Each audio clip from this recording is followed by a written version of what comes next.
Bam. What do you think of that, man? Nice.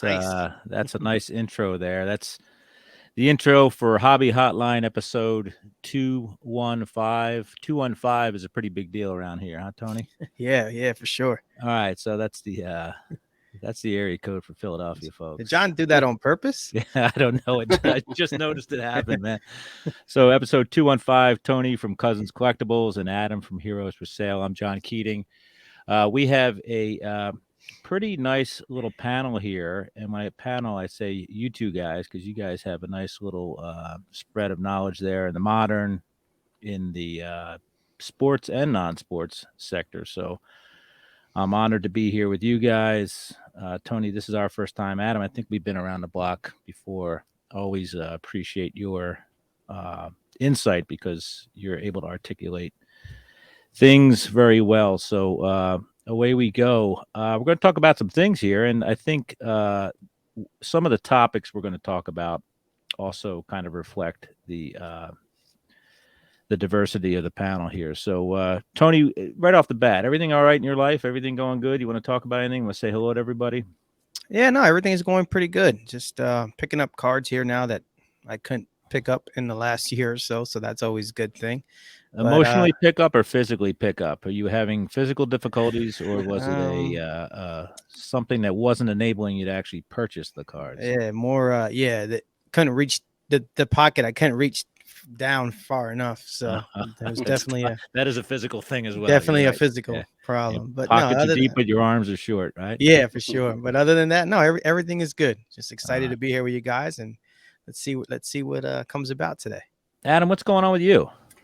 Just trying to figure out what I need to do from 10 a.m. to 5 p.m. nowadays. Now that the World Cup isn't on anymore, that was like No a kidding. marathon of just every day sitting down at like 10 a.m., open up my laptop and having the games on in the background. And USA, there's a little bit of drama, but if you talk to anybody in the soccer world, the drama is what the excitement comes from and sort of almost makes a team. Like if you look at a lot of the top teams, they're going to have like a lot of big drama. Like I think it was either France or Brazil. Like there was some sort of blackmail, and then the players That's were playing France. together, and Yeah. that's sort of what's happening a little bit here. Like I don't know, it's a little bit crazy, but just trying to work on content, all that kind of stuff.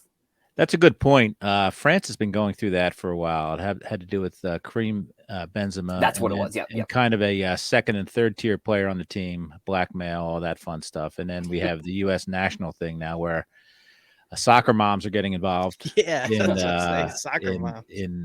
the men's national team. So yeah, that's fun. That's a little nice little side thing. I mean, listen, I don't know where the U.S. is in life expectancy and the happiness quotient, but I think we're probably in the teens, and I guarantee you, all the countries above us, soccer is the number one sport in those countries. So soccer will make you live longer and happier. I'm here to tell you. So let's see here. We're gonna we'll say hi to Logan out there, and we'll say hi to Rex over there at the uh, the big card store in New Buffalo, and talk about some things here. I guess one thing we wanted to talk about was Major League Baseball. Right, season just wrapped up. We're still releasing product, but baseball's got some, I guess, good news for them, and that's that their revenue.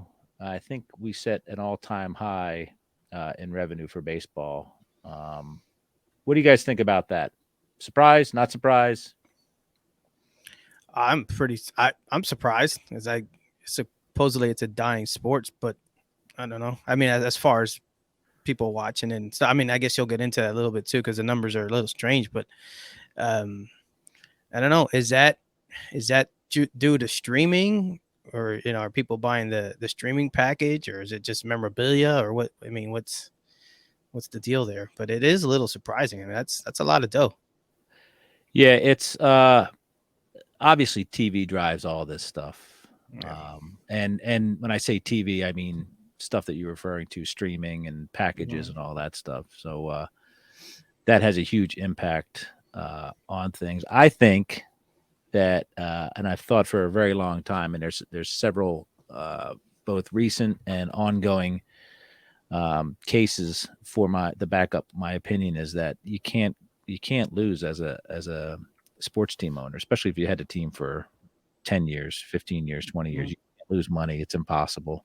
I came to that realization when the Bidwells moved the St. Louis Cardinals to Arizona, and they were tenants at Arizona State's stadium, which was all metal bleachers, no frills. I don't even think they could sell alcohol, and they were there for years making money. And then same city, we have the Phoenix Coyotes now playing in a Arizona State's gym, I think, or the arena with under 10,000 people a game. So, Adam, what do you think about this whole MLB revenue bonanza?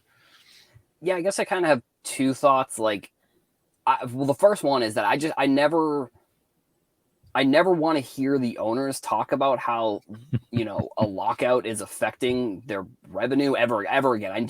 Right. It is so nauseating to hear billionaires complain that they're not making. And for most of the owners, this is like a second or third or fourth or fifth or sixth or seventh business. So it's like it's for them, it's just a number on an Excel spreadsheet, realistically. Like, but at the same time, I never want to hear them talk about how the revenue is down or anything along those lines, because that's just not true. Like, we can just point to the numbers and say, like, you just had the best year ever.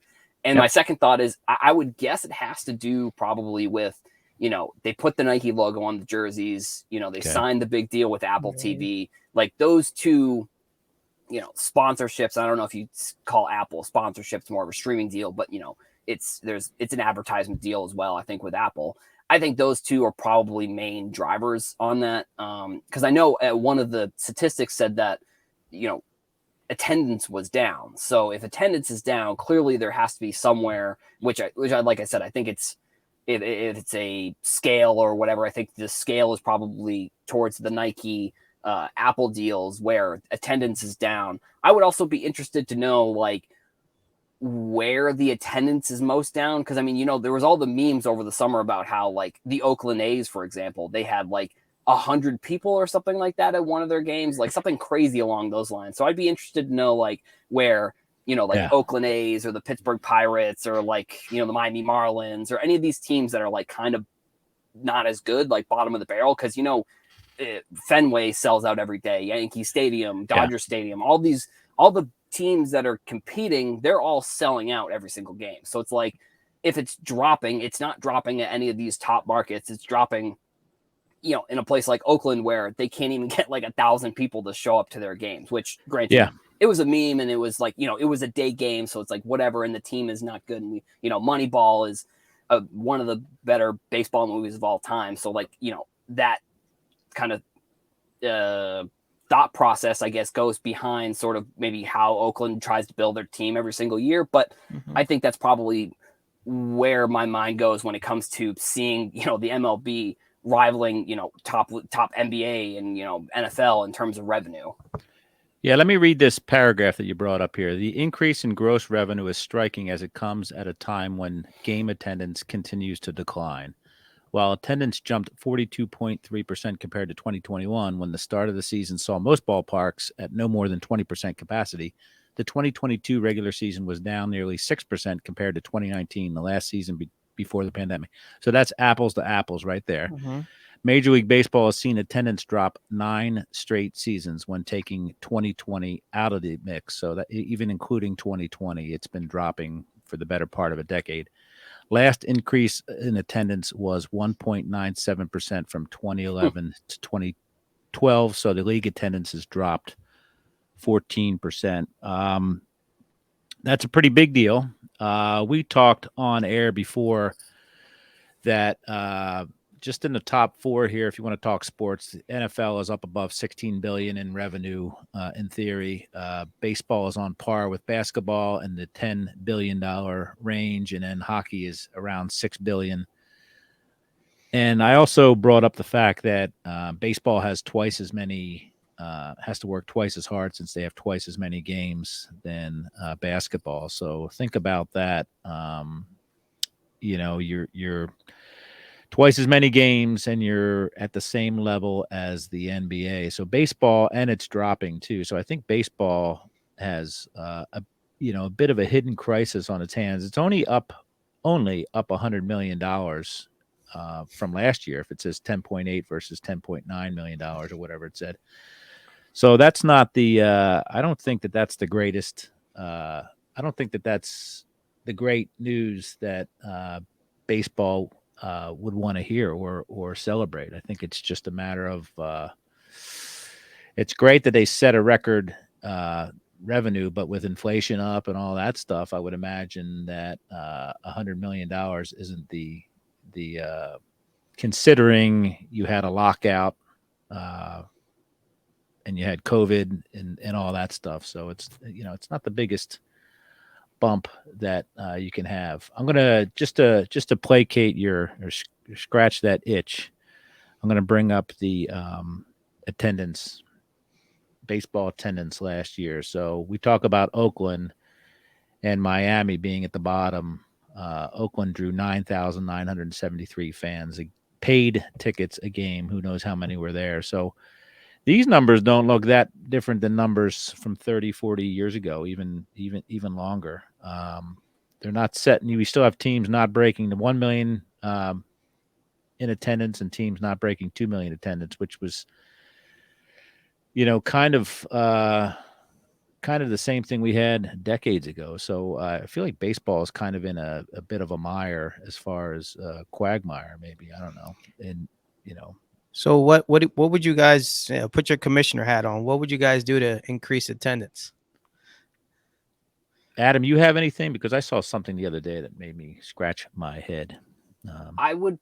I think if I were to do something, I think there'd be two things that I have in mind. It would be try and focus more somehow on the minor league teams. Like the MLB teams need to try and promote the minor league teams more. So that way, when the younger players get called up, people know who they are.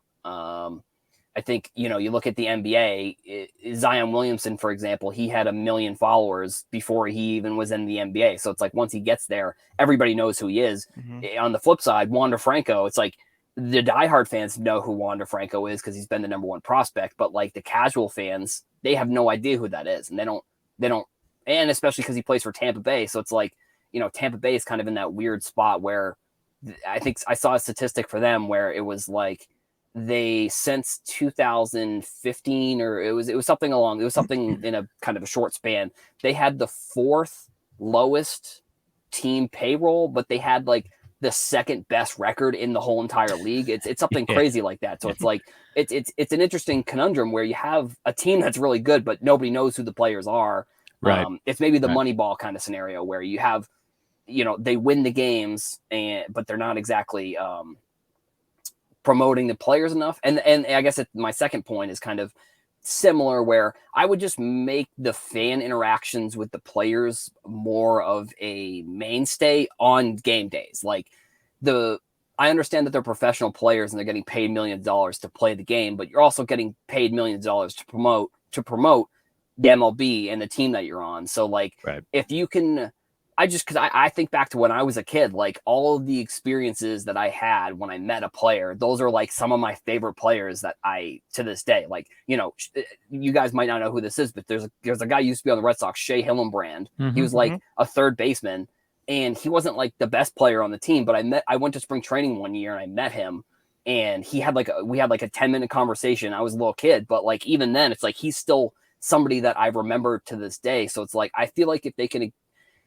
if you somehow can create those experiences on a game-to-game basis, that's where you're going to create better connections with the fans. I also just think one other thing with baseball, with there being so many games, I think, there's not the desire to go to a game, I guess, because there's just so many games. It's like, if you're thinking about going to a game, it's like if you miss that game, you can just go to one literally the next day and then same day and then the same and the same and the same. It's each day of the summer you can do that. So I don't know. I don't know if reducing the amount of games is a realistic option, but that's something that I would look into as well. It's like figure out how to maybe instead of these 3 and 4 game series, maybe make them 2 and 3 and then just reduce the amount of series in a season. I don't know. Maybe figure it out that way, I suppose. Yeah, Mike, the sports card history or the sports history collector says, why go to a baseball game when you can get MLB ticket and stream the whole season for less than what it costs to go to one game? That's a great point. In theory, I think that those packages were meant to for out of town fans to follow their Yeah. favorite teams. But where Tony and I live, there's a conglomerate that has an iron fist on that, and that's Comcast. And they've never liked to share. Uh, they've never liked to share the control they have over the Phillies, Flyers, and Sixers games. So, Mm, truth be told, I was a DirecTV guy for 25 years. I just got rid of DirecTV and got FiOS, and now I can watch those games. But I haven't watched baseball for a very, very long time for that reason, because Comcast didn't allow me to do that. So on the dish. So let me share something with you guys real quick here. Something that I popped up on Twitter the other day. Progressive Field renovations in Cleveburg. The Guardians finalized their plans. What I found interesting about this is it seems to be all about all the renovations have to do with taking seats out and putting in more beer gardens and stuff like that, hmm, which Okay. is, you know, I've been to some baseball games over the year at Citizens Bank in Philly, and it seems like there's always more people in the concourses than there are in the stands. It's an event. mm, Yeah. It's an event to go to with your friends, loved ones, and to buy beer and all that stuff. So my suggestion is, why don't you uh, take that stuff out and actually put people's butts in the seats so they can enjoy the game? But that's not what it's about. It's about revenue, which is why Right. revenue's up and attendance is down, because you're selling more beer and Mhm. churros and all those other things. So yeah, they have their business plan. Good for them, but it doesn't ever seem to be to grow the sport. And I think that's one of the problems we find in the card game is there seems to be cards seem to be conspicuously absent from most of these sporting events for some reason. I don't know why that is. Yeah, other than, I don't want to go to a baseball game or a football game or a soccer game or a hockey game. I keep saying soccer, basketball game, and buy a pack of cards I can buy at Target or buy Yeah. online. There should be something there that is exclusive to that, either that event or that space, right? Whether they're time stamped or whether they're stadium stamped or series stamped, like you say, Tony brought up series. Why not just have the Guardians are going to play the White Sox on these 3 days in August? Why not have exclusive cards for that series, right? Yeah. Knowing you're going to have different uniforms or whatnot, stuff like that. Yeah. That's not a bad idea. All right, so listen, you guys can join in, call in, all that stuff. I put the link there. We're going to segue to another topic here. See if I can figure out how to do this. Um, Out of that into the current hot topic, which would be the NFL playoffs. First of all, Adam, I'm going to ask you first because I don't know the answer to this. What is your interest, rooting or otherwise, in the 22 NFL playoffs that are being played in 2023? Well, and I know people may not like to hear this, but I'm originally from the Boston area, so the Patriots were the team that I was rooting for. I was rooting for them to make it. They got whooped in their last game, so they didn't make it to the playoffs, unfortunately.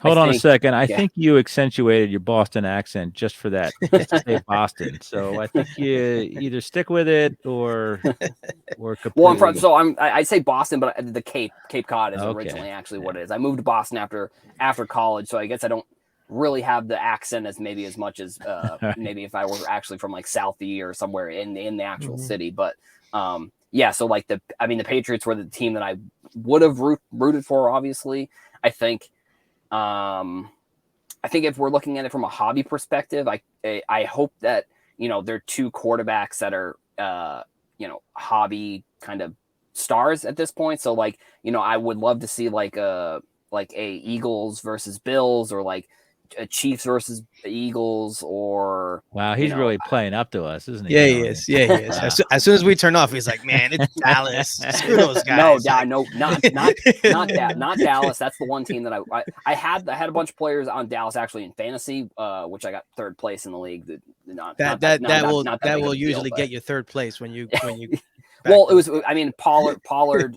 Pollard was kind of insane this year. But Yeah. either way, so like, I hope it's. I hope the Super Bowl ends up being like hobby players that are kind of in the mix a little bit. Like, if it's a Seattle, San Francisco. I mean, even the Daniel Jones. I don't know, but like, if I had to choose, I hope it's between like Philadelphia, Tampa Bay. Because even though Tom Brady broke our hearts and went to Tampa Bay, I still root for him because it's basically Patriots South because they have a bunch of Patriots players. Right. Or Kansas City or Buffalo, Cincinnati. I think those are probably the 5 teams that I kind of would hope to make a little bit of a run, at least from a hobby standpoint. I think we have seen sort of what has happened when these big players get put on the big stage. So I think it'll be interesting to watch the playoffs this year. I mean, I think the games start today, so that's going to be definitely an exciting one.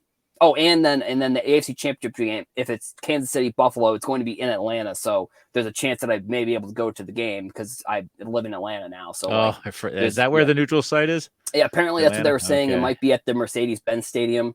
Okay. So we'll see. I don't know. I mean, that would be kind of cool. That's crazy. What do you think, Tony? I know what you think. Yeah. Well, yeah, you know what I think, but some of these, just looking at some of these matchups here, I mean, that's a tough draw there for the Cowboys on the road. Early on, before this, I mean, Tampa Bay was my Super Bowl pick just because I think Brady, he's a zombie, he just keeps coming back. So don't be surprised if they end up making a run, but. Like I said, looking at that, I know he's undefeated against Dallas as a starter. So there's, he's got that going for him. So hopefully, what is Tampa? Was they 8-9 this year? They are. Yeah, but yeah. but then it's like, he goes out and has a game where he throws 4 touchdowns to Mike Evans, and they look like they're unstoppable. Then the next game, they can't get out of their own way. So let's just hope, at least for this week, Monday night, that the right team, that the right version of the Bucs show up. Sorry to any Cowboy fans out there, not really. No, you never have to apologize for that. I think it was a stat that Brady doesn't play very well after. I think the joke that I heard was after his bedtime. Okay. That's a late game. He doesn't play very well in like some of the night games, but we'll see. I mean, like, I think is this the first year that they've had a Monday night playoff game? I don't remember. So, yeah. It is, and I think it's ridiculous. Yeah, I think that's ridiculous, especially since it's asymmetrical, right? It's not like there's one from each conference on Monday night. There's Saturday, 2 Sundays in the AFC, and there's a Saturday, Sunday, and Monday in the NFC, which makes no sense. Just do a Saturday 1 o'clock, like that. And people love football. I mean, people are gonna watch an 8 o'clock game on a Sunday night, right, or whatever, right? It's like we're hooked. There's no need to tinker with the formula. The people in the Central Time Zone and the Mountain and the Mountain and the Pacific Time Zones, I think they've always had it easy. They get to watch a game at 10 a.m. most weeks, and their night is over by 9 o'clock on Sunday night, right? Where East Coast folks are dragging into work on Sundays and Mondays. Do you think we're going to have another last Tom Brady football touchdown pass floating around? I think that, honestly, I think that the market has, I think we won't get, I'm hoping, at least, I don't know, but I'm hoping that we don't get any sort of last Brady sale until he's like in the Hall of Fame or something. Cause at any point he could, like, he literally this offseason was just like, yeah, actually, no, I'm not going to retire. So like, who knows if like in a year or two, like I hope he doesn't do that, just cause like, I thought, being a Patriots fan, I thought we were going to see Brady in Tampa, and it was going to be like seeing Joe Montana with the Chiefs. But then he won the Super Bowl, so I guess it's a little bit different. But yeah. I don't know. I mean, I hope that people are smart enough not to, buy the last Brady thing or the last whatever thing until like, he's in the Hall of Fame or something like that. Yeah. It's I think Brady's the greatest football player of all time. Obviously he's shown it on the field. There's no doubt about it. Freak all around, right? I mean, not only has Yeah. he won all the Super Bowls, but the longevity. That's Yeah. not easy for that position, especially. They get a lot of hits. Yeah. It's an exciting postseason, though, for the hobby. I think there's so many. There's the goat, and then there's up and coming goats. There's mid level goats, right? I mean, think about it. You have Brady, you have Mahomes, you have the folks that kind of are, you have your Josh Allens and your Herberts and your Lamar Jacksons and your Burrow, and I don't know if you have Tua or not, but you Right. also That's have what I'm saying. You have you have the young Lamar. guys, Yeah. right? You have Yeah. Trevor Lawrence, right? Trevor Lawrence is, since he's been a pro, has been under the radar, right? He was the biggest thing for 2 years at least. Since he's turned pro, he's under, and here he is in the playoffs in the second year, which is phenomenal. And you have these no names in San Francisco that are making a big stink, and then Geno Smith in Seattle. So it's really exciting. Quarterback obviously drives the football card market. Yeah. So man, they couldn't ask for anything more. I guess this is, maybe it's Panini's last great thing for their football product. I guess. Yeah. Who's got the most to lose and the most to win here, as far as in the hobby? Do you think? Let's see. Most to win is probably. Are we done with Herbert? I mean, if Herbert Yeah, as I was gonna say, washes out here, yeah, like man, he's got something to lose. He definitely has something to lose because if he Yeah. falls off now, it's just like I always see him as just like all the other Charger quarterbacks, Philip Rivers, just guys that are really good but just can't get over that hump. And as long as Kansas City's there, it's gonna be tough because you got to get through them. You got to get through your own division first. Let alone, it would be nice if they were in, but I just don't see it. So he's probably, and it wouldn't surprise me if they don't get out of that first round, just because. I mean, Dougie West P Coast going to East Coast, yeah, right? That's exactly. You always got you got Dougie P working his magic with Dougie P. Trevor Lawrence, and Yeah. it's so that definitely Herbert for most to lose, and most to gain is probably our guy. If Hurts makes a nice run, I mean, you're talking about it's going to be. He's definitely on the uptick already, Yeah, right? yeah. Then, so you're going to see that his stuff just shoot even further up because he's that next. It's crazy how the whole quarterback dynamic has changed. Remember, everybody wanted that pocket guy, and now you have Allen, Mahomes, Lamar. Lamar's not as good with his arm as others, but you got that guy that they can run the RPO, and just it's a whole different dynamic. The game is played a lot different now, and guys like Hurts, Mahomes, Allen are kind of now the new prototype. So yeah, it's played in the head, right? I mean, yeah, we saw, the Michael Vicks, and we suffered through McNabb, and these guys, what's going on in their head? They're 50-50 physically, but they have to be 100% mentally. And I don't know that all of these guys are that, but I know, like a guy like Hertz, arm or leg, but then he's also got a great head on his shoulders. Same with Mahomes. So and Allen's kind of in that mode too. Allen will beat you with his legs and his arm and his head. So it's fun to see that. It's fun to see.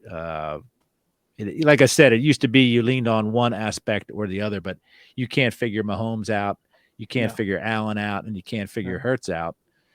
I don't know enough about Brock Purdy yet, but watch out for Brock Purdy. Yeah, yeah. I mean, a guy like Dak Prescott is, I think he's a smart QB with a good arm, but he's not gonna, he's not gonna run all over you as well. So it's fun. I mean, it's fun as usual. It's fun being an NFL fan, I think. I used to be heavily invested in fantasy, but now it's now the real thing is just as engaging as the fantasy aspect. So predictions. Give me some predictions on the NFL postseason. Adam, we'll go with you first because you're in the minority here, but go for it.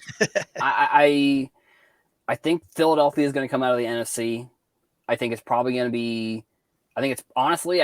I wouldn't be surprised if it's like Philly and the Giants, because like I still have nightmares of all the times that the Patriots lost to the Giants in the Super Bowl, and I just think there's something about them when they get to the playoffs. Like, and I know it's not Eli Manning and it's not Collins, their the coach that always got the red face. Right. But still, I just think Coughlin, Coughlin. yeah. That's right. To Coughlin, not Collins. Coughlin. Yeah. So I think it probably ends up being, just kind of looking at the bracket, I think it ends up being the Giants in Philadelphia. And then in the AFC, I think I'm just going to go chalk. It's going to be Kansas City, Buffalo. And then I think Buffalo is going to make it. So I think it's going to be Buffalo, Philadelphia. And then from there, I mean, it's really tough. I think it's from That's there. okay. You can probably a stop coin right flip. there, man. You don't need to. You're either going to break my heart. I'd rather it be that Buffalo. We'll leave it up. Philadelphia. We'll leave it up to the fans to decide my pick. What about you, Tony? I have Eagles Niners in the NFC Championship. Okay. KC and Buffalo, and then we get our ultimate dream Super Bowl. This is the year, John. This is the year. Big Red. Imagine how that 2 weeks would be. Oh, we can't. This is we need that. So it's going to be Big Red versus the Eagles, with the Eagles getting over the hump. Yeah, I mean, wow. So, yeah. All right. Well, I hope you're both right, and I'm a Philadelphia fan, but I'm also from Negadelphia, so I used to be too. I've had to turn a new leaf because it's just, I think we're a year out here in Philadelphia, but I'll take what we have right now. I mean, we have the one thing you can't discount maybe is playoff experience. So Philadelphia had a little experience last year in the playoffs. The Giants didn't, so we'll see what that plays in the young teams, stuff like that. So let me get to some of the comments. Sure. Being at home helps too. For Philly, sure. Just and because that's why you play Jalen Hurts in Game 17 is to get the home field advantage instead of, if you didn't, then you were playing. If you gave him off week 17, then he's playing the next week. If you played him week 17, then he has the week between off. So that was the way to go for sure. Yeah. For sure. Mad City Brew. Let's see. He's a Packers fan, no doubt, right? Packers are a mess. They were a mess the second they gave Aaron Rodgers all that money and had to trade Devontae Adams. The battery says, I hope the Super Bowl doesn't turn out like the NCAA championship game. I'm a dog, but even found that game anticlimactic. Yeah, well, I think there's a lot more going on in the NFL, a lot more parity. I think the teams are closer to each other than college. We saw a lot there. Let's see this guy. Cowboys and Bucks get an extra day of rest. Only old people would factor in extra days of rest. So, Logan, I got you. Chris Harris, the Bills Eagles Super Bowl would be moved to the ECW. The table's out, baby. Okay, gotcha. Copy that. The DR says this year's playoffs is exactly why the hobby values quarterbacks over other players. I don't know whether it's a self-fulfilling prophecy, right? Is it, used to be you talked about the whole team or just defenses or stuff like that not too long ago. San Francisco's got a dynamic defense, but all we're talking about is Brock Purdy.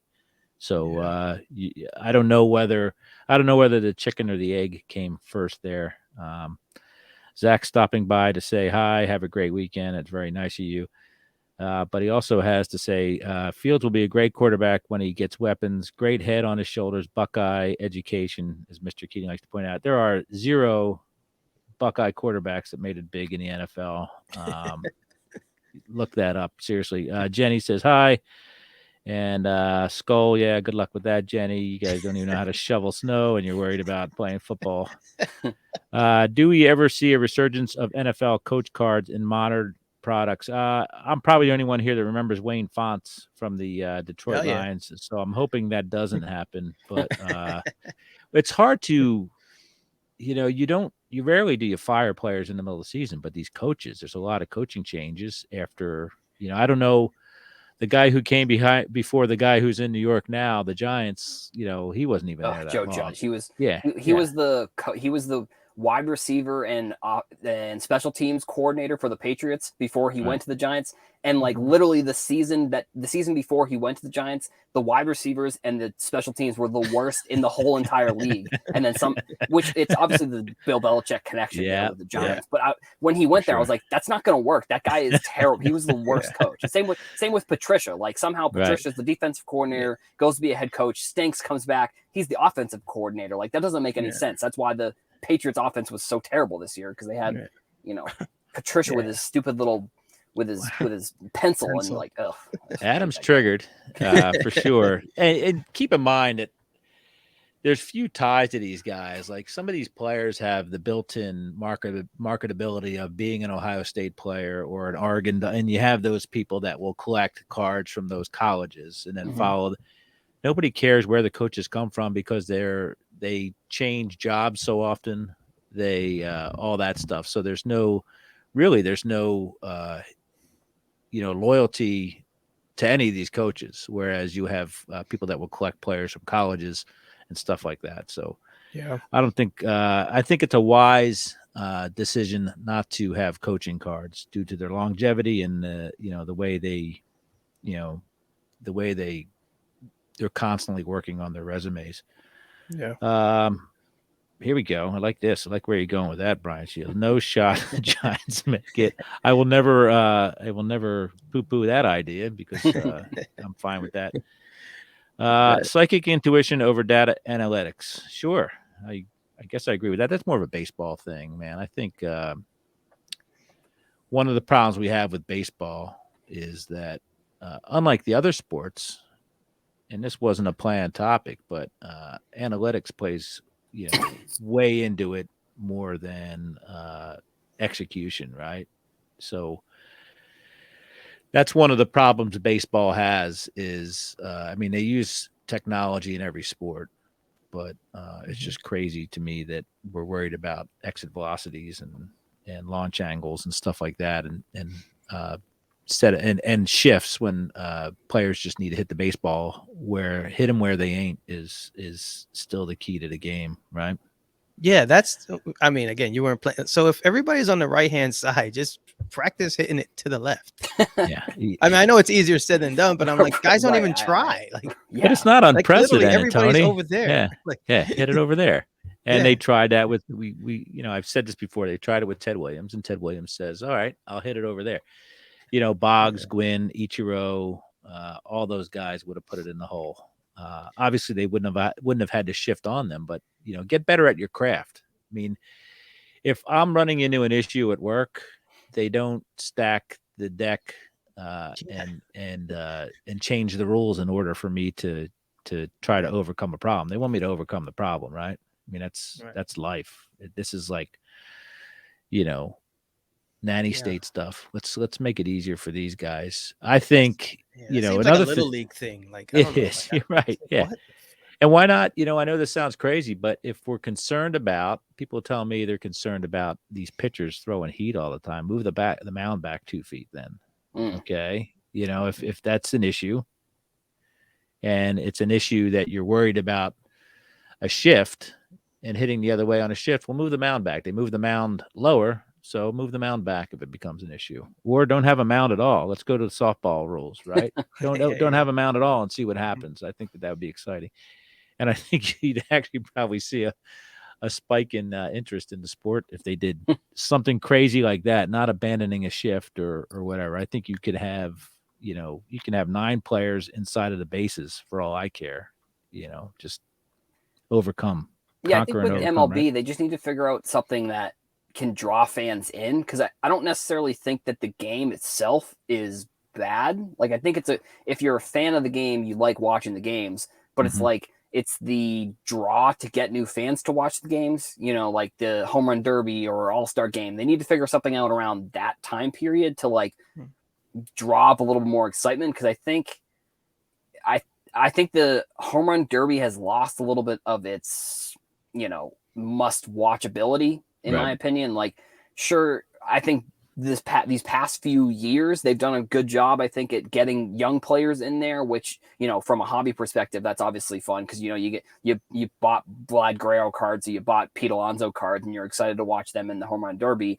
But they need to add, something new to that mix, like I think it's in Japan, they have like the bunting competition. It's ridiculous, but it's funny and it gets people to watch, I'm sure. But like, they just need to add something into that, maybe, I guess, like dragons or something, right? Get some dragons that can snap the ball out of the air. Yeah, get the guy I don't know if you guys have seen the documentary on ESPN, the Savannah Bananas, the viral team. Get the guy on the stilts. Fun, man. Get the stilts guy, or get that team involved somehow. Like, I think that's a good example, because they're trying to basically be like the Harlem Globetrotters for baseball, essentially, is what they at least that's what I took from the documentary. Like, yeah. Well, talk to them and figure out like what they're doing that's making them go viral every time they post on TikTok. Like, figure that out for the MLB.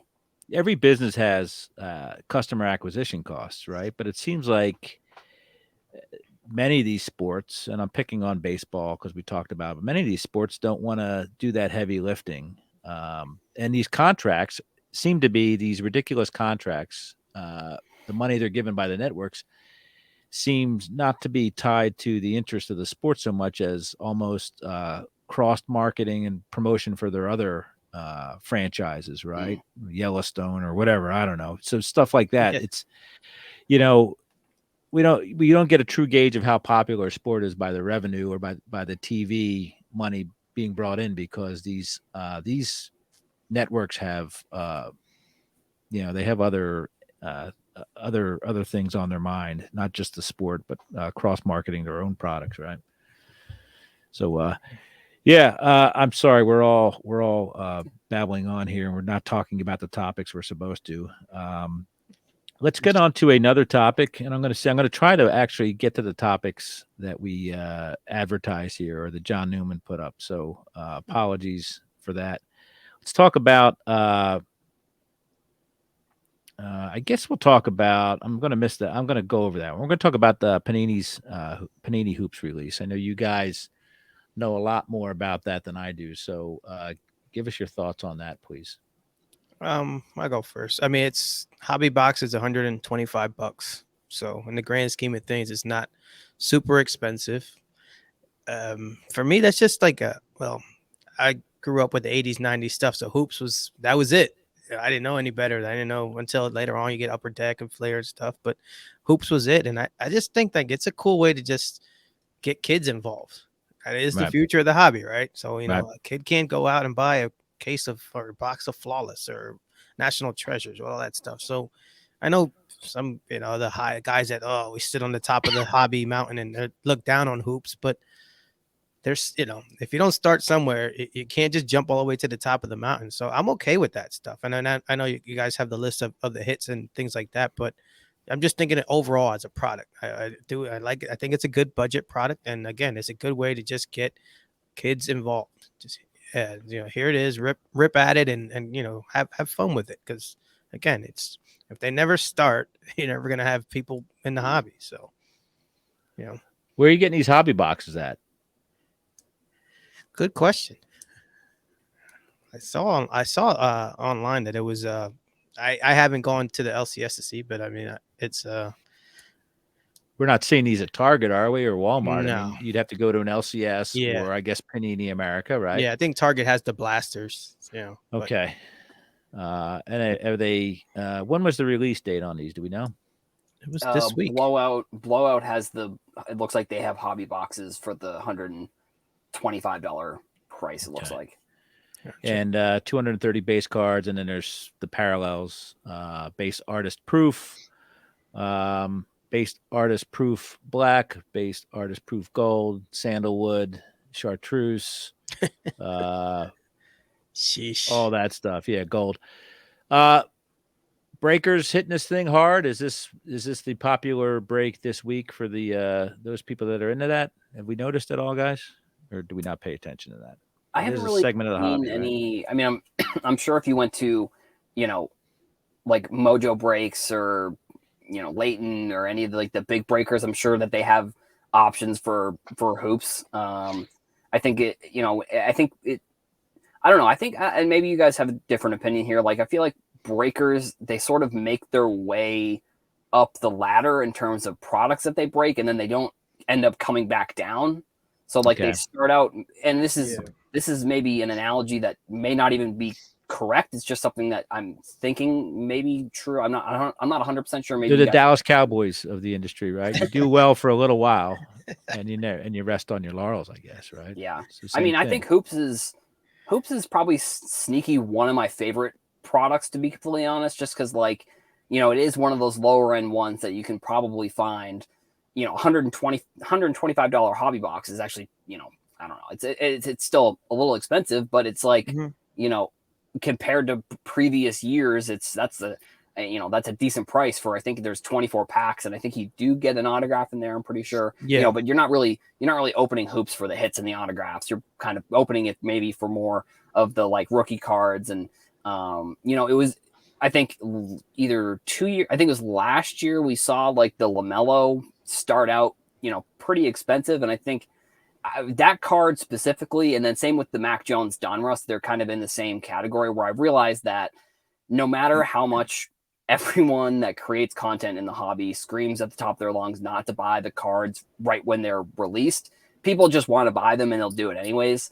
I think, you know, this year's rookie class is pretty decent. I think next year you may see another cycle with like Victor Warm, the guy from France. I don't know how to Yeah, pronounce his last name. And then have Scoot fun. Henderson, I think, is a player who's in the G League now. You may see another sort of cycle where things heat up a little bit, but you know, that's maybe what people were saying about this draft class with Chet Holmgren and Benchero. So I think it's a cool product. I think it's, you know, I think it's cool because you can get it and it's fairly cheap, and it's like you said, it's not, you know, it's not National Treasures or Immaculate, but Right. it's like those products are, you know, they have totally different audiences, like of people that are opening it. So I think, you know, this is a good product for, you know, people trying to get in and get it, maybe try to find rookie cards of, you know, first rookie cards too, because it's the hoops product ever, at least for the past couple of years, has been the first rookie product with players in their new jerseys. So I mean, I think for those reasons, that's actually one of my, I think, probably top 10 products in general. Yeah. Yeah. There's So always, yeah. go ahead, Tony. No, I say, yeah, it's weird too, because there's always, like you said, that's the first product that comes out with the players in their rookie uniforms. So you think it would hold a little bit more water than it does, but yeah, I don't know. That's just one of those things where the hobby decides it doesn't. But it's just, that's always been a little weird thing. I'm like, this is the first one. Why isn't this the, you know, the king? But I don't Who are know. the top three players? Give me the top three hits in this thing. Not one of ones or whatever. Yeah, well, Paolo Banchero is you know, that's He's the the big man in one? this class. Yeah, he's the Yeah, for man. the Okay. Magic. I mean, Even yeah, over Luca and stuff like that, he would be more sought after in this set. well, I I mean, mean, yeah, the rookies, just because yeah. it's not like Okay. a super high end product. So like, you know, if this is National Treasures, Luca, maybe, actually, I don't know. I mean, You're right. You only get 3,000 rookie cards, so Yeah. right. this is a big one. You know what I find interesting about this set is that you know, I don't know whether Hoops has always done this or they used to not do it back in the day, but they do it in team order, right? Um, Mhm. Boston Celtics are listed as the first team, 1 through whatever. But then there's some breakups in there, and I assume that that's part of like for the Sixers, for instance, go in order until you get to Danny Green and DeAndre Jordan, which used to be Sixers, but they have them listed with their new teams. So there's some. It's not as simple as all the teams' players going in order. I guess they have to do some. They come up with the card number and the player number, and then once they change teams, they stay there. And so there's just stuff interspersed in there, which I Yeah, think because is Laurie Markkinen he's in the middle of the Cavaliers, and he used to be on the Cavaliers. Now he's on the yeah. Jazz. So maybe that's what it I was. I personally I never liked collation by teams. I always liked random collation, but of course that's the way I was brought up, and it was odd that you would have a player. I don't know how many times it happened with Tops or has happened with Tops in a regular set where you have back-to-back team in sequence, but Fleer kind of started that thing back in 1981. Teams. So yeah, maybe it's a better way to collate. I don't know. What do I know? So that's that. That's the big NBA hoops, Panini hoops. I'm sorry. Good luck to everybody seeking the cards they want there.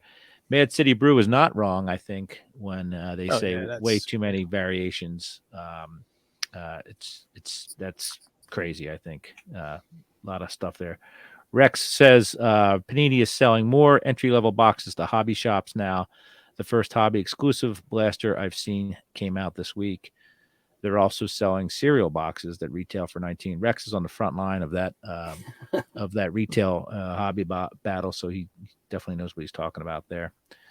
Go back to baseball here with ML3 cards. Rule changes are making it a different game. If you don't like them shifting, learn to bunt. Yes, right. That covered two of the flashpoints we talked about. Learn to bunt so they don't shift. Too many hitters would rather hit a home run than strike out than reach. Yeah, it's crazy. Chris from Missouri loves his 81 Fleer for sure. This Bowman Brent just wants to know how everyone's doing. So that's a nice thing to present to all of us, Brent. We appreciate it for sure. We're going to touch on another one of our topics real quick here. Get out of the banners. Kind of the segmenting of the hobby, and it's kind of good that Adam's here because I know Adam has a lot of knowledge in the non-sports end of things. I just thought of this, and we go to shows, and I think Tony and I lean on sports, different sports probably, but we lean on sports, and we go to shows. I'm sure Tony passes by some of the stands I go to or the tables I go to, and I would do the same for the ones he does. But we probably both agree that sometimes pops up, there's a big Pokemon or Funko Pop thing in the middle. So I feel like if you paid to go to a show, and it gets to be where half the tables are clearly non-sport and half the ones are sport, I think everybody's kind of losing out there. And that's a testament to how popular non-sports is becoming. I'm not disparaging it, but it's, do you see that? I know non-sports has their own setups, but do you see that happening more and more, segmenting of these two sectors, Adam? Yeah, I think with non-sports, it's like you're almost like you're niching down pretty hard, like because even sports cards itself is kind of a niche in itself. Mm-hmm. So like you're niching down a niche, like when you're kind of getting into like whether it's I don't know Fortnite or right, true, Dragon Ball Z or Pokemon or any of those kind of non-sports cards, and I think that's one of the good things about the hobby is like that there are so many different options. Like you can find, Harry Potter, or you can find Marvel, or you can find any. For the most part, with some exceptions, you can find kind of any topic you're looking for within some sort of sports cards, in my opinion. Like, and some people might like that, some people might not like that. I think it's. I look at it. I think it's only good. I think it's good. I not only good, but I think it's good because it, I think I look at the gaming industry in general, like Fortnite, for example, and I'm not sure how into Fortnite you guys are, but Zero. Fortnite does collaborations with any brand you can think of. They've done Fortnite has done a collaboration with, and like you can be a character from the thing, basically. So it's characters as opposed to teams, right? yeah, basically. Okay. So like, if you are, and I'm kind of bringing it back to cards a little bit, like if I think that there should be more collaborations with outside sports, and maybe this is from the marketing sort of standpoint of kind of a get more eyes, more eyeballs, guerrilla marketing in a way. Like the more collaborations of outside sports you can do, the better. Like I think Topps has done a pretty good job at that with like, some people, and this is kind of a controversial set, is like the Topps 2020 project. Like I think that's one of the more revolutionary products in general that we've seen in sports cards over the past, a couple decades. Like bringing in these artists who have these established brands and collaborating with them is good. But I also think like, and I think they kind of do it with the Garbage Pail Kids in a way, like where they make cards that are sort of associated with like pop culture brands. But I think going maybe another step further, and I think Leaf does this in a way. I don't know if their execution of it is exactly how I would do it, but like bringing in pop culture into cards is a way to get more eyes on it in general. Like, with Fortnite, for example, it's one of the biggest, it's going to go down as probably maybe the biggest, most important game of this generation in the and world, Panini not has just the United States. right, yeah, We and Panini has done 3 different series, 3 different for the past 3 years with characters from the product. So I think, not from a non-sports perspective, I think it's good. And I wish that there were more collaborations that, Topps, Panini, Leaf, I guess Upper Deck did. Like, I guess Upper Deck kind of does Goodwin Champions, and then Allen and Ginter is that Allen like and that Ginter kind is of a in a big one. way as That's well. for Right. sure. Tony, you reached Yeah. behind you is Yeah, the one thing that just popped in my head is I don't collect non-sport, but the closest thing I do to non-sport is I do like when you touched on Adam, the Project 2020, Mhm. but art cards, and Mm. they're always like, so I got this, it's from Lauren Taylor, and I collect Roberto Clemente. I'll flash it up on the screen here. that's beautiful, man. And Yeah, this is one of nice. my favorite, like her artwork like that. I think and there's other players that she does, Right. but to me, I love this stuff when it's done this way. But so at not the last Philly show, the one before, there was a toy show next to it. So at the toy show, they're selling toys and they're selling Funko Pops, stuff like that. So I went to the toy show first, and there was a guy set up selling Pokemon cards. Well, people are just walking right by. I'm like, okay, I'm just, and then there are people selling Funko Pops, and those booths are busy. I go next door to the card shop and to the card show, and there's a guy set up selling Funko Pops who we're looking through, and I'm like, hey, this one was my cousin Oz. He collects the Funko, so he collects Allen Iverson and stuff like that. But I was like, oh, this one was $20 over there, and the guy says, hey, were you guys over at the toy show? I said, yeah, we were. He said, how was it? I said, well, it was pretty good. I said, he goes, how were the Funko guys doing? I said, they were very busy. Yeah. And he says, man, I'm probably at the wrong place. Yeah. Said, I should have came. I Yeah. should have went Yeah. over there. I was like, Yeah. well, yeah, you probably should have, because your market is over there. Right. So there is probably something to be said for that. And like I said, the Pokemon guy at the toy show is dead. If he comes over to the card show, he probably would have done a little Yeah. bit better. So I think Yeah. there's something to be said for that. There's a show near me. I think they just started up last year where Nice, Matt City. yeah, there you go. It was a 2-day show, but the one day I went the wrong day. One day was non-sports, and the second day, the Sunday, was sports. So that makes sense. It's and if you wanted to stay, you could stay, right? If you did both, you could just flip your table and put out some more stuff. So I think that's a nice little way to attack that problem. It's what I find interesting is that the cycle of collectors, and it's like planting a tree, right? A lot of kids grew up in the 90s with Yu-Gi-Oh, Pokemon, all that stuff, and now we're seeing these folks as adults, just like the junk wax era folks are kind of running that segment of the hobby, the baseball segment or sports segment. So it's a different way, and it's finally coming to fruition, because there's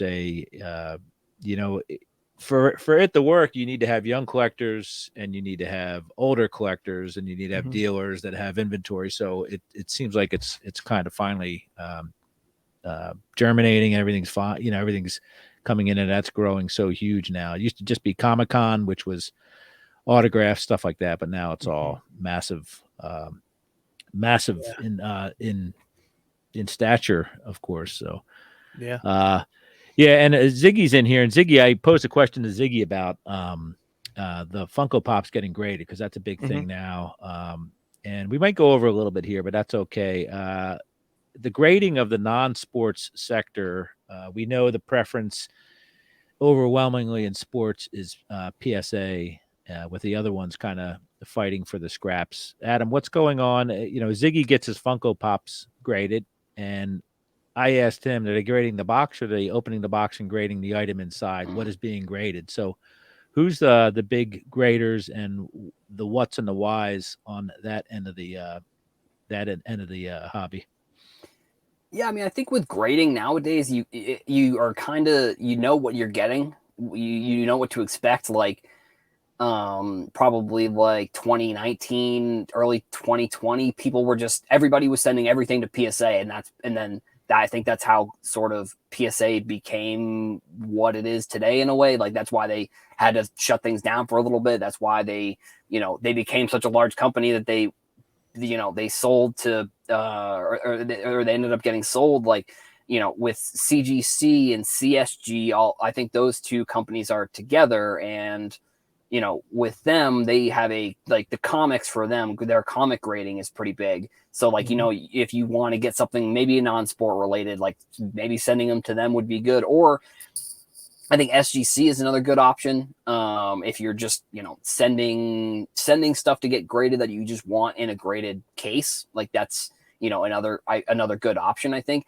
with Beckett, I've noticed that Beckett definitely grades, or I mean, it's not that they grade more, but more people send like RPAs and like autographed cards there. And so I think each sort of sector is kind of niched out in a way, like where each thing has a thing, each company has something that they offer that the other companies really don't offer. Like, with PSA, it's like the value of your card. Like if you're sending a card to PSA, it's going to take a while, but you're probably going to get the most amount of value from it being a 10. Where if you're sending it to SGC, you're still seeing good amount of value for getting a high grade there. It's going to be quicker, but you're not going to get the return that you would if you sent it to PSA, but you will get it quicker. And then, like I said, with BGS, you're kind of sending in more RPAs, autograph stuff along those lines. And then I think, like I said, CSG, I think, or CSG, and then CSG, and then it's CGC right there. Yes, yeah, so right. About that. That's comics, right? Right. They've got the comics and all that kind of stuff. So I think those are, in my opinion, those are probably the top 4. I've seen some other that have kind of popped up here and there, but at least from coming in and being pretty solid, those are probably the 4 that I've seen that have kind of been sort of, if you're sending stuff, I would choose between those 4 before kind of going somewhere else. So there were a lot of words spoken. If you could sum up on the non-sports, it sounds like it's just as confusing as the sports end, right? Kind of. Yeah, it's I know Tony just did a submission to PSA, and we all have our reasons. And it's interesting because SGC is kind of growing in the people are saying, well, vintage, definitely go with SGC. And it seems to me that that's not only because of the product, but it's also the mindset of the collector. Vintage collectors tend to hold on to their stuff for a longer period of time. I look at these services and fees, right? So that's CSG, which has almost the same setup as CGC. The $19 for PSA that still says turnaround 65 days, $4.99 or less. A lot of caveats there. I have no qualms going to SGC where it says, 1 to 9 cards, 10 to 19 cards, 20 to 49 cards, and 50 plus cards. Those are your prices. There's a small, if you dig further into it, there is a huge, there's an increase, but that increase is in the thousands. You have to get in the thousands before they start upcharging you, stuff like that. So, and I want my cards within, 5 to 10 business days. So, everybody's got their own. That's an argument that will never be settled, I'm sure. But I just didn't know whether the non-sports end of it was a little more evolved than us cavemen in the sports end of it, throwing rocks at each other about grading all the time, right? It's pretty much the same for the most part. I can tell you mine. I just have hobby OCD. I want them all to look the same. Yeah, well. So I started collecting PSA slabs, and the guys, my buddies, they always make fun of me because they say I'm insane. But I'm like, I don't know. I just want them all to look the same. So I have a couple BGS slabs that drive me insane that they're in my collection. I gotta get that taken care of. But that's just me being a weirdo. You're not an outlier, Tony. There's a lot of folks like that, and a lot of people are in deep, and I understand that. Logan Ward is one of them, although he won't admit it till after we abduct him and get him deprogrammed. But one thing I say to that is, again, I'm an old man, is my cards aren't the same. They're shaped differently, whether it's a T206 or a 33 Gaudy or a 52 Bowman or a 56 Tops, which goes sideways. So that's how I justify that. It doesn't matter so I much. totally get that. Yeah. I have 4 different types of slabs in the cases behind me. PSA, Yeah. SGC, BVG, and I don't have a BGS oddly enough, just Yeah. a BVG and a couple CSGs, but it's just, Yeah. it's the way it is. Yeah. Of course this guy agrees with you, whatever. Yeah, my man. Yeah, Give yeah. me Listen, yeah. it's one of those things where, and like, trust me, they just rile me up, and but I know, I just want them all to look the same. I just Yeah, whatever. yeah. That's like I said, that's understandable. Yeah, So, I mean, look, I have two here, and then you're right. Like this one's vertical, and this one's horizontal. right. So they're both in the same, thing. So I believe you, whatever. man. Yeah. It's Sometimes I wear ankle socks. Sometimes I wear socks all the way up to my knees. So I do it differently. We're yeah. going to close out here, but I wanted to ask you guys. You talk about OCD. One thing that bothers the crap out of me is certain hobby terms. So briefly, I just want catchphrase or term that you're currently dissatisfied with, and a brief summary of why. So Tony, go first if you got any. My least favorite one now was thankfully it's starting to die, but it was the hobby is dead. Like, Okay. stop with that nonsense. I'm like, dude, it's just what's dead is the guys that came in and thought they were going to get rich overnight. Right. See ya. Right. This is a lie. There's plenty of people here. We're engaged. We're having fun. So that, to me, that is, you're not even close. Maybe the shows are a little less packed than they were, but again, that's just different people were in it for different reasons. So to me, the hobby's not even close to being dead. If your hobby is making money, then the hobby's dead. But our Yeah. hobby is different than that. Those are who are hobbyists. It isn't the hobby isn't making money. It's all the other stuff. So Adam, what do you think? Give us something there. Yeah, I mean, it's definitely a term that I've used, but I try and use it as sparingly as possible nowadays. And it's probably going to be undervalued, calling something undervalued, That's a because good one, like man. I think Overrated, right? yeah, Underrated or undervalued? Yeah. undervalued. Yeah, Okay. because Yeah. I think it's used in a way that it's used in a way that people are trying to sell you something that you don't necessarily want, but when you say something's undervalued, it makes it seem like it has more value. Right. And in general, I mean, I think it is used correctly in some positions. Like, if you're looking at, I don't know, anything can be undervalued to anybody. So it's like the term is just used, I think, when someone's trying to sell a card that people don't want, and they're trying. It's almost like a marketing term that people, it's like when you have like an event or something, and the company's like, we only have a few tickets left, and it's the same. It's, in my opinion, it's sort of the same thing when, I've worked at a company where we used that terminology even though we had tons of tickets. So like, I think people using the term undervalued on a certain card, or even a certain player in general, is more just like, and it's not 100% this way every single time, but it's more of like, I'm trying to sell this card and I want people to think this player is good, even though he may not be good. Like, I think it was used a lot for the Zion draft class when they weren't playing.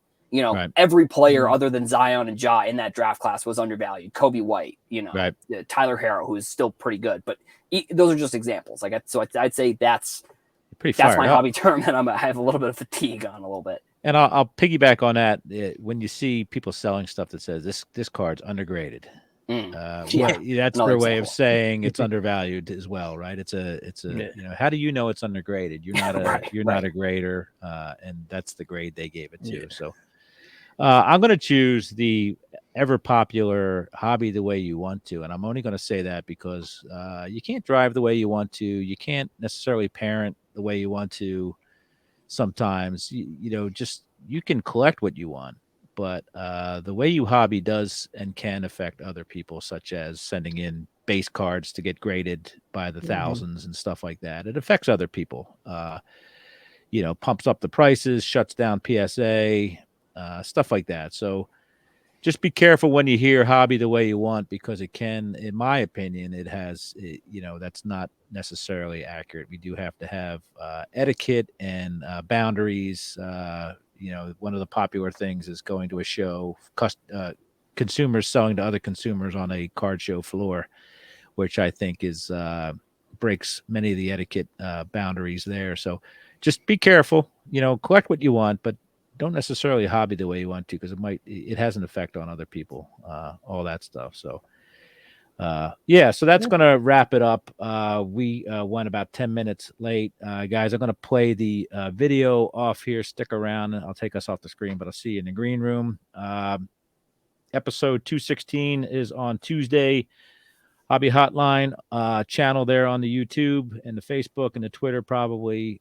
Thank you for everybody for stopping by the chat. I saw all the comments, and it was just too much to put on there because of so many good things to talk about. So as soon as I stop stalling and can hit this video, I'll get us on out of here. So see you guys. Thanks.